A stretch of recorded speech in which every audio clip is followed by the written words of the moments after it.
While I was a graduate student and before I actually finished up my PhD work and then began my work as an academic professor in a traditional, well, not completely traditional role because I was teaching in a prison, but at least as an assistant professor teaching for Ball State, I got an interest in the writings of Thomas Hobbes, the author you may know of Leviathan. If there's only one phrase that you associate with him, it's the idea that life is nasty, brutish, and short. And obviously, he didn't actually think that about all life. Just life outside of a workable commonwealth where you have a strong authority figure. All that's to the side. One of the things that I would do, and many academics do this, while I was in my first job, and I continued doing this throughout my career, was go to conferences.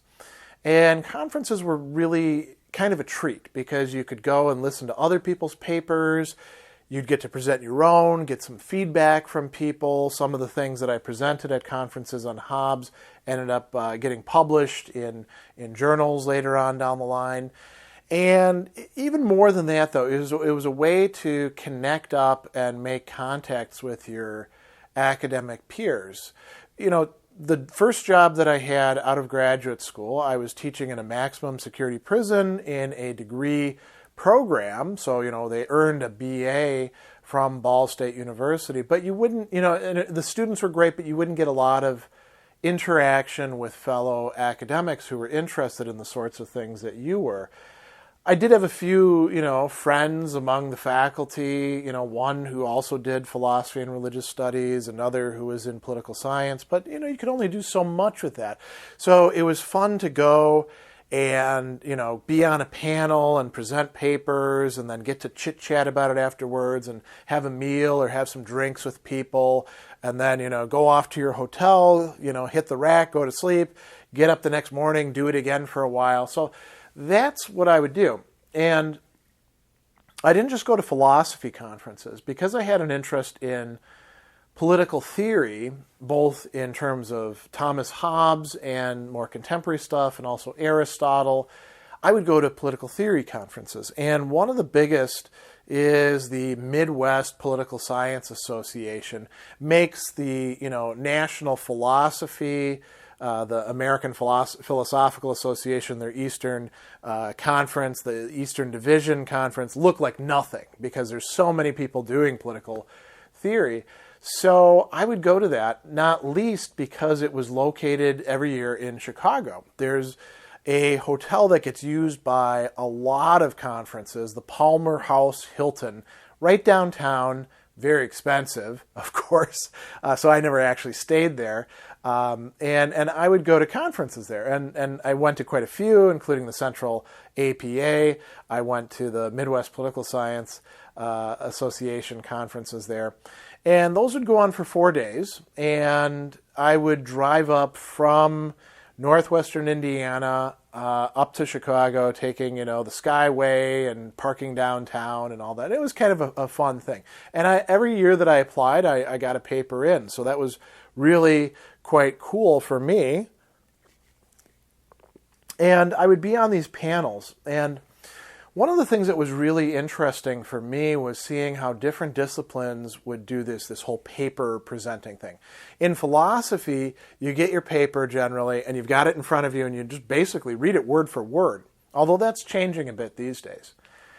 And in political theory or political science, it doesn't work like that at all. On a panel, you will have anywhere from like 3 to 5 main presenters, and each of them gets anywhere from like, you know, 10 to maybe 20 minutes to present their entire paper. The paper itself might be 40 pages long, which would take a very long time to read. And then you have several respondents whose job is to read the other people's papers and then say something intelligent about it later. And then you have a chair, and the chair is supposed to be the person like keeping track of everything, making sure nobody goes beyond their time, introducing everybody, and in general, like being almost like the ambassador and MC for the whole session. So it's quite a performance. And it was, a lot of fun to participate in these things. I got to meet a lot more people at the political science conferences because the panels would be much larger. In philosophy, they might be 2 to 3 people. This, you're guaranteed to have like 5 to 7 people on a panel. And some of them can be a bit standoffish, particularly if they're older professors and they think that, this is just like doing some service. But I met a lot of cool people doing that.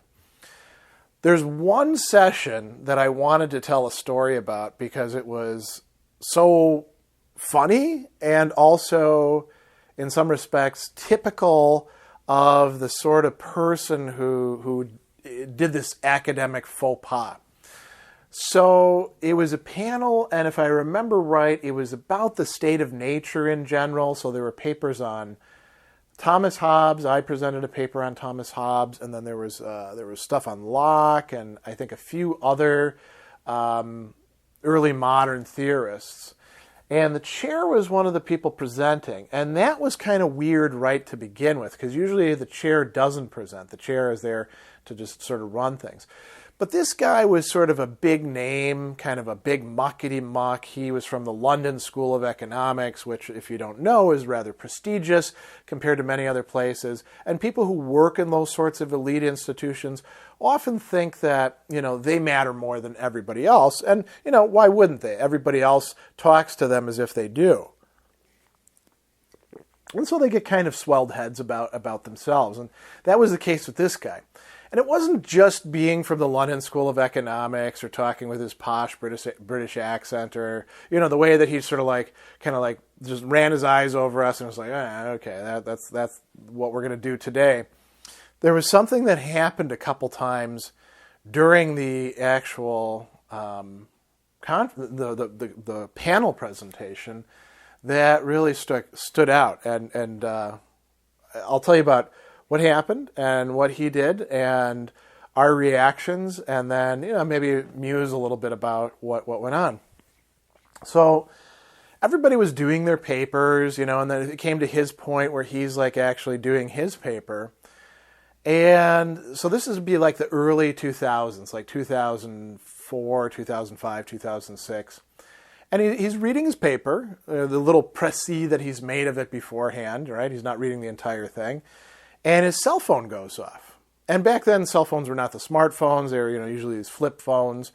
And, okay, so somebody's cell phone going off, that became a kind of constant thing that would happen in movie theaters and, plays and stuff like that. Some people just forget to turn their cell phones off. There's really nothing wrong with it.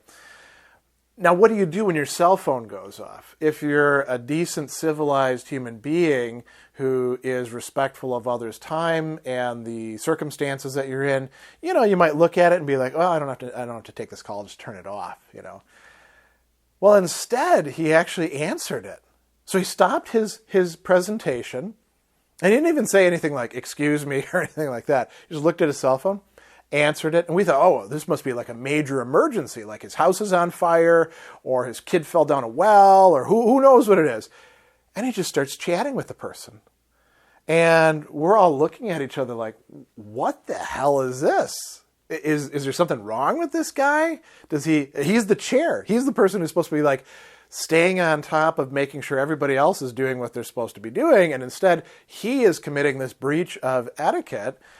And we're watching him, and finally he gets to the end of his conversation. Oh, okay, well, I'll talk with you later. And he clicks it off, doesn't apologize, doesn't bat an eye, just puts his phone down, picks up his paper, and starts reading again. And we're all looking at each other like, what the F? What's going on with this? Well, maybe it's because he's an older person and just doesn't understand proper etiquette when it comes to cell phones and these sorts of things. Maybe it is because he's from the London School of Economics, so he thinks that he's better than everybody else and his time is more valuable.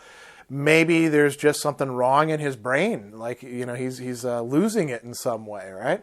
So he goes on, he's reading his paper some more. By the way, his paper was not particularly interesting or good, but 2 minutes later, his cell phone goes off again. And now we're like, he's definitely not going to answer this. I mean, he should have turned his cell phone off the first time.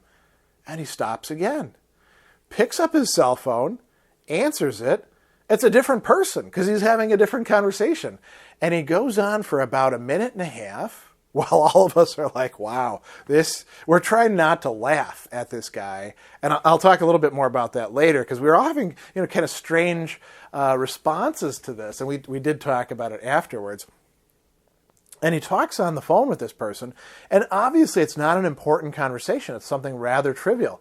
Then he says sort of the damning words. He says, well, I'm presenting a paper at a conference, so I can't talk anymore. I'm going to have to let you go. And he hangs up. And now we're like, well, it's not as if he doesn't know what he's doing. Clearly, he understands exactly what's happening here and what he's doing. And then he finishes like the next, 3 minutes of his paper. And that's it. And then, we go on to the next thing. Nobody said anything because I think nobody, including myself, had any idea of what it was that we should say. Should we confront this guy and say, you were really kind of a jerk, and what's the deal? You're the person who's supposed to be preventing jerkiness, so what was going on there, And none of us actually really knew him, so we knew him by reputation, but none of us knew him personally, so we didn't want to ask, like, was that Joe that you were talking to, or Michael, or, your wife, or what? He never said a word about it. And, a few of us afterwards, as we're walking away, we were talking with ourselves, and between ourselves, and we're like, what were your reactions to that? And there's like, I could see that you were trying not to laugh. And why were we trying not to laugh? Well, because what he was doing was so clearly out of place, and he was the person who was supposed to be preventing that, but instead he was doing it. And so it was kind of comedic on the one hand, like watching somebody who just doesn't have any class, and yet he's coming from this place where they're all sort of, at least by reputation, posh people, the upper class, and supposed to be, representing an illustrious institution, not like the rest of us schlubs coming from wherever, right? And so it was so incongruous that we didn't really know what to make of it. And when we're comparing notes later, afterwards, talking over a beer, everyone had the same reaction. They were like, well, I thought maybe you would say something. No, I thought you would say something. And then everyone was like, I was trying just not to start laughing because I didn't want to, if there was something like actually wrong with him, I didn't want to hurt his feelings. On the other hand, he was being kind of a jerk, and I don't think I should be like, laughing about him being a jerk. And so none of us knew what to do. I mean, I think if I'm in a situation like that again, I probably would react differently. But none of us at the time had any idea about what was going on or what we should do. And so I'm not going to say that, we should like view this as a, humanity writ large moment or anything like that. But, I don't even know the guy's name anymore. It's so long ago. But if I ever ran into him, I probably would ask him about it. And I certainly would judge him for the behavior that he displayed at that time. But who knows? It could have been just like the one day that he behaved in a crazy, foolish manner. Or maybe he's like that all the time. It's going to be kind of a mystery.